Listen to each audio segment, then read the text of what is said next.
Lho. Iki piye to kok lemari mlaku dhewe iki? Lemari remote, Mas. Remotan. Anyar yo model anyar, Mas. Beyo, Jan. Jos iki. Jelas tenan komplit Mas lemari iki, Mas.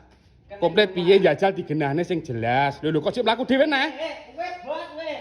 Kena iki, Mas. Enek wonge to tibake? Wong iki, Mas. Mergo iki roda iki lho penak. Oh iya, heeh. Nah, iki kena iki maca. Heeh.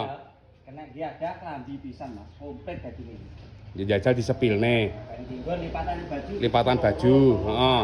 Mluwaku terus mlaku dhewe to? Ya bisa gak kena bocah-bocah iki ya, Mas.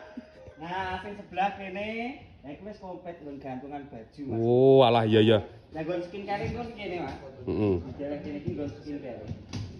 Laci iki. Nah, nang laci kene iki. Regane piro ini iki? 3.500 komplit iso mlaku dhewe, Mas, nek wong. Jajal mlaku neh. Nah, iso Lah iki ning gurine koyo ngene lho, meruyuken lho ning gurine iki.